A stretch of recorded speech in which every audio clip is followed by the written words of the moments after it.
أعوذ بالله من الشيطان الرجيم.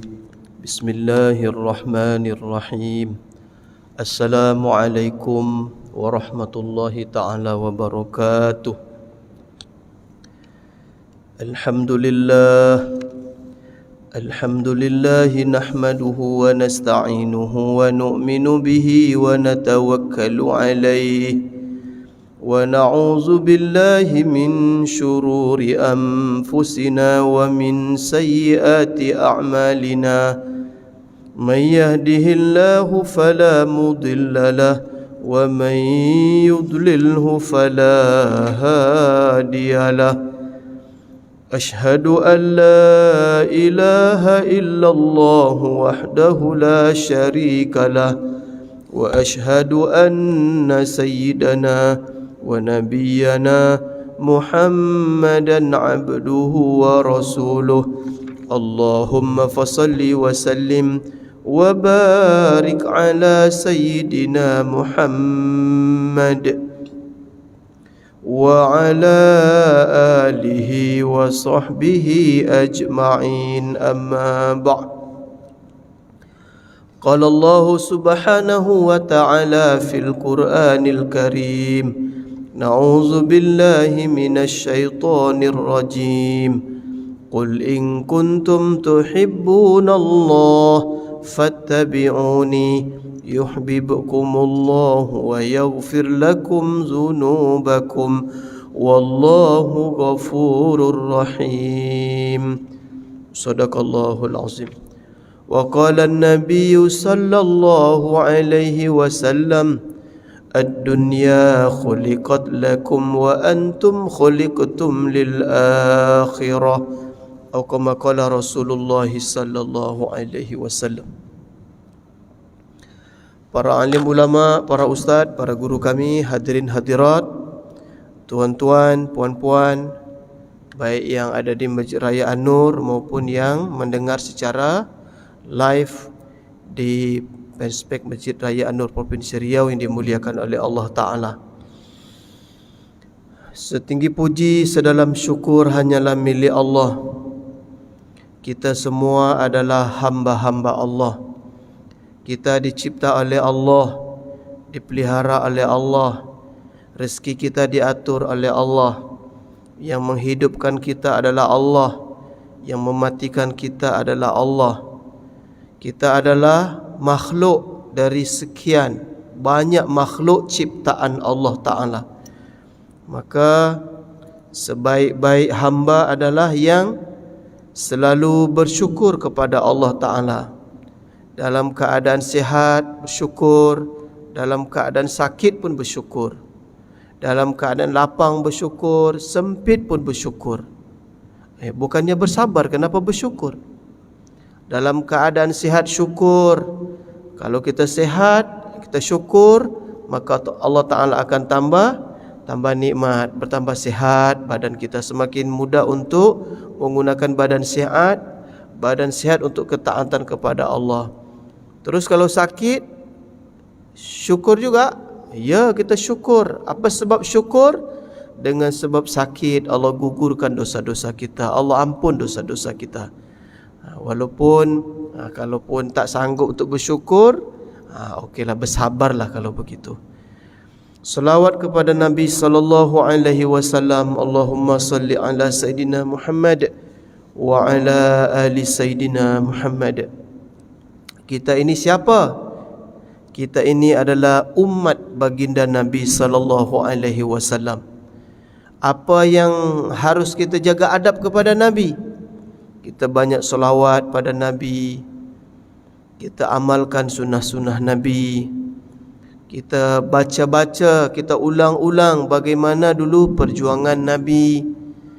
Kita belajar fikir risau Nabi sallallahu alaihi wasallam.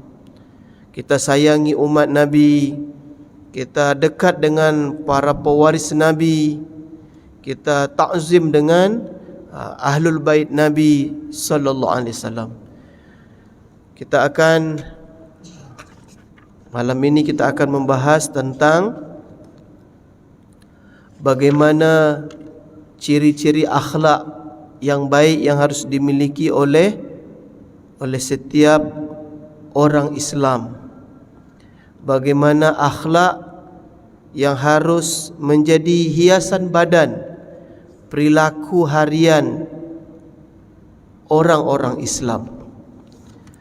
Apa sebab?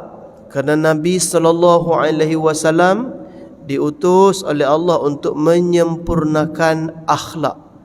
Maka kita sebagai umat Nabi, kita pun mesti bersungguh-sungguh menjaga adab, memperbaiki akhlak kita. Karena akhlak seumpama buah pada pohon.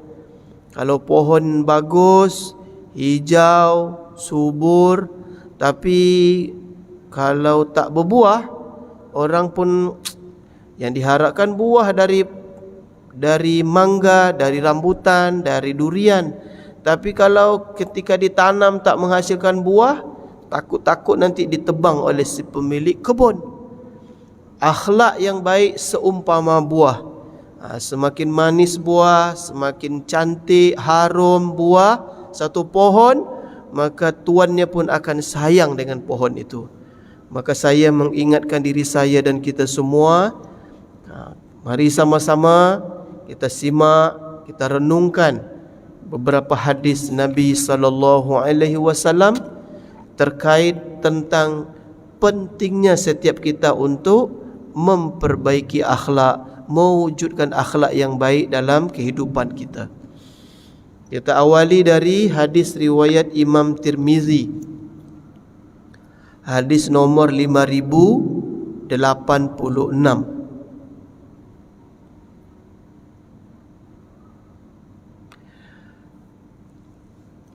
An Makhulin radhiyallahu ta'ala anhu, an Makhulin rahimahullahu ta'ala, qala Rasulullah sallallahu alaihi wasallam,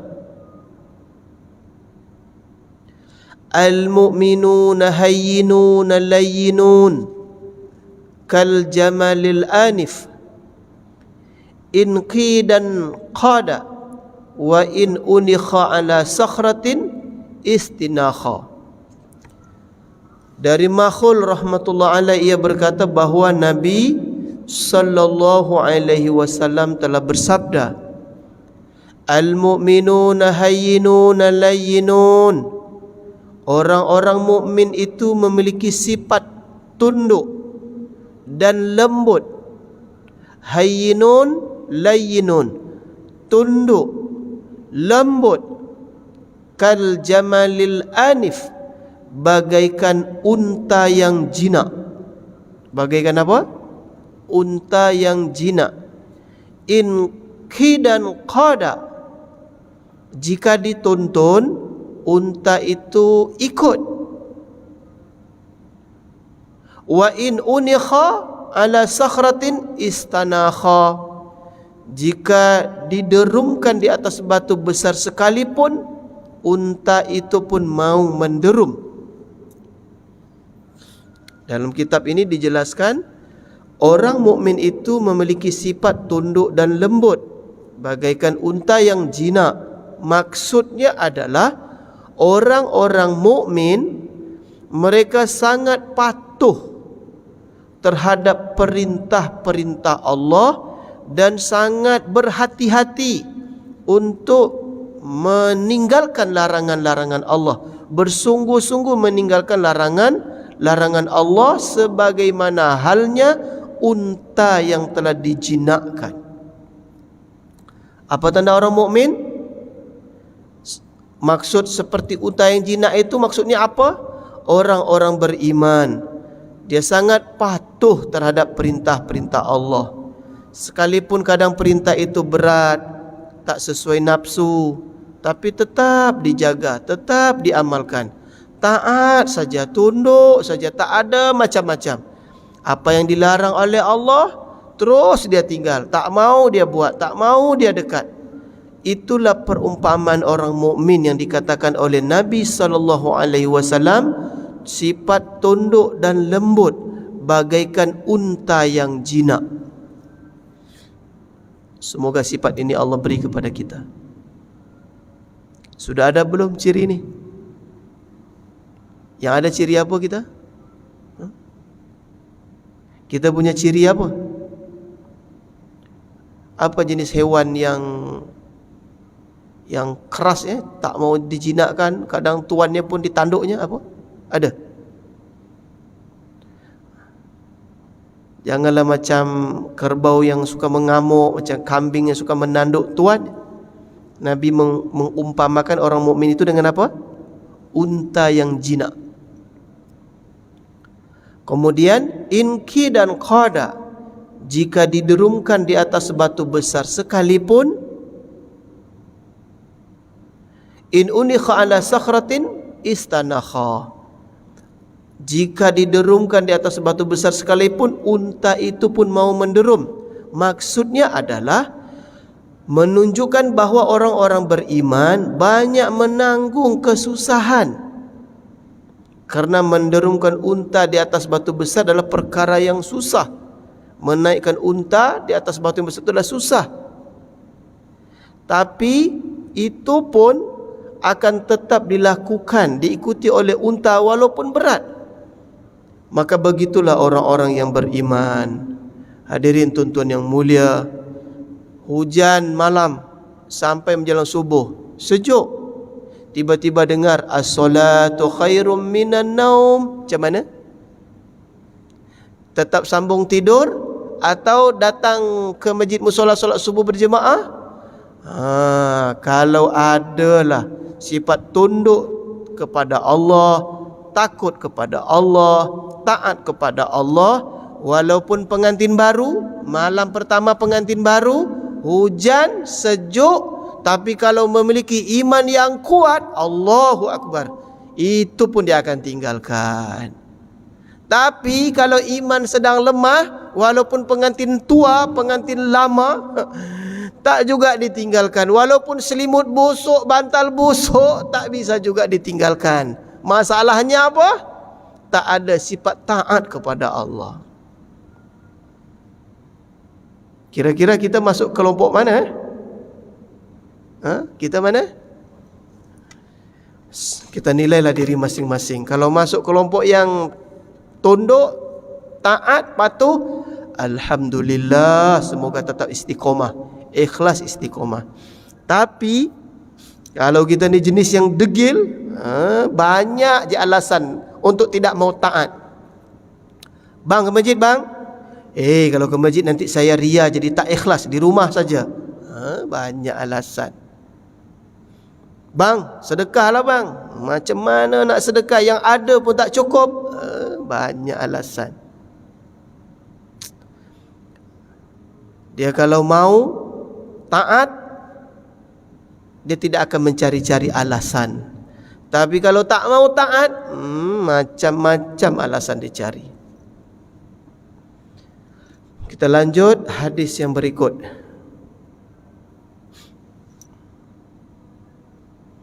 Ini untuk saya berat ni. Allahu Akbar.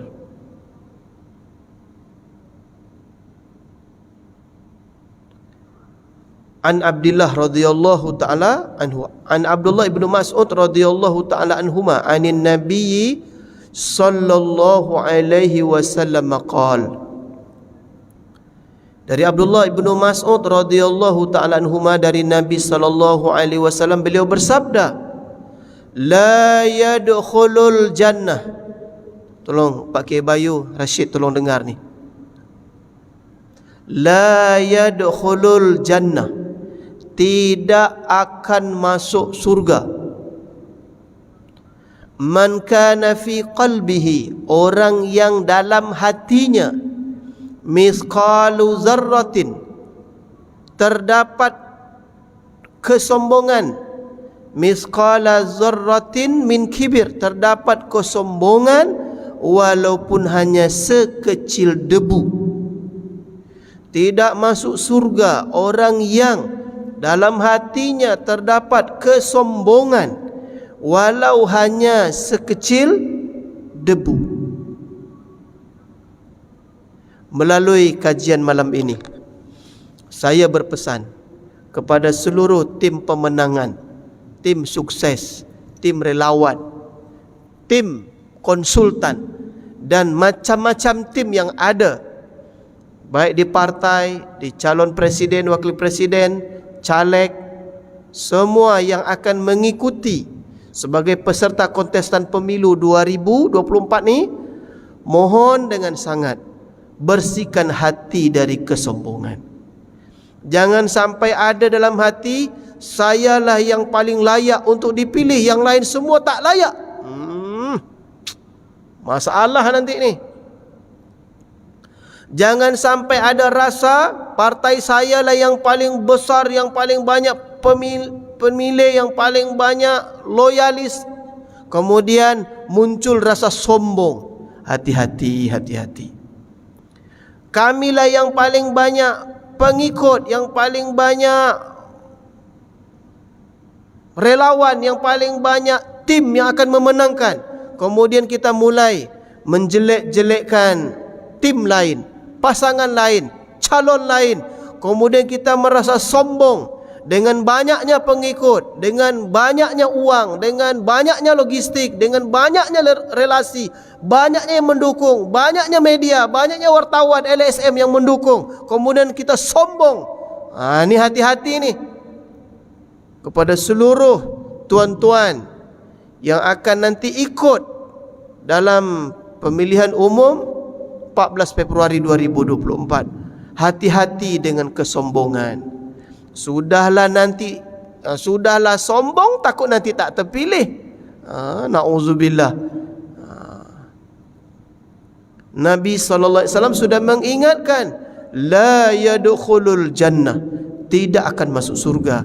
Siapa? Orang yang dalam hatinya terdapat kesombongan. Bukan besar, tuan-tuan. Sekecil apa? Sekecil apa? Sekecil debu, kata Nabi. Allahu Akbar. Kenapa yang disebut pula orang-orang, kawan-kawan kita, saudara kita yang ikut dalam pemilu, terus yang tak ikut pemilu tak ada kesombongan? Sama juga, lagi parah. Orang-orang kaya biasanya diuji kesombongan dengan harta benda. Para penguasa biasa diuji, dia akan sombong dengan kekuasaan. Orang-orang alim, orang-orang berilmu biasanya sombongnya dengan apa? Dengan berilmunya. Orang-orang yang punya popularitas, dia sombong dengan apa? Banyaknya follower, viewer. Kalau dosen sombong dengan apa? Dengan jurnalnya, bukunya, penerbitannya. Astagfirullahalazim. Kalau yang bujang sombong apa? Nikah belum, nak sombong apa pula? Yang bujang ni sombong dengan ketampanannya. Yang gadis-gadis sombong dengan apa? Kecantikannya. Sombong juga. Orang kota sombong dengan apa? Biasa orang kota ni kalau jumpa orang kampung dia agak sombong sikit, Pak. Dia sombong dengan apa? Orang kota kepada orang kampung. Tengok orang kampung mau naik lift takut-takut, kata orang kota, memanglah kalian ni tak ada lift, eskalator di kampung ada. Allahu Akbar. Tak pandai menggunakan alat-alat teknologi, kemudian kita rasa kita ni hebat. Tak perlulah sampai begitu, tuan-tuan sekalian. Karena kesombongan akan berakhir dengan apa? Kehinaan. Berapa banyak orang-orang dulu yang sombong, hari ini ke mana? Fir'aun laknatullah alaih sombong, mana dia sekarang? Qarun, mana dia sekarang? Haman, mana dia sekarang? Namrud, ke mana dia sekarang? Orang-orang yang dulu merasa hebat dengan harta, pangkat, jabatan, kekuasaan, kemudian dia sombong, mana dia sekarang? Sudah dimakan cacing, belatung, sudah jadi tengkorak dalam tanah. Maka kita orang beriman, buanglah sifat sombong. Siapa mau berkawan dengan orang sombong? Ada? Pak Haji mau berkawan dengan orang sombong? Rasa saya lah, orang sombong pun tak mau berkawan sesama orang sombong lah. Kau ni sombong lah, dia pun tak mau berkawan walaupun dia sendiri sombong. Maka pakailah sifat apa? Sifat tawaduk, rendah hati, senangnya memuliakan orang, bukan dimuliakan orang. Senangnya memberi, bukan diberi. Senangnya membantu, bukan dibantu. Senangnya membahagiakan orang, bukan sibuk ingin dibahagiakan orang. Maka kalau sifat itu kita miliki, insya Allah tenanglah hidup masyarakat, damailah rumah tangga, jauh dari permusuhan. Ketika dalam hati saya dan kita semua bersih dari sifat sombong. Allahu Akbar.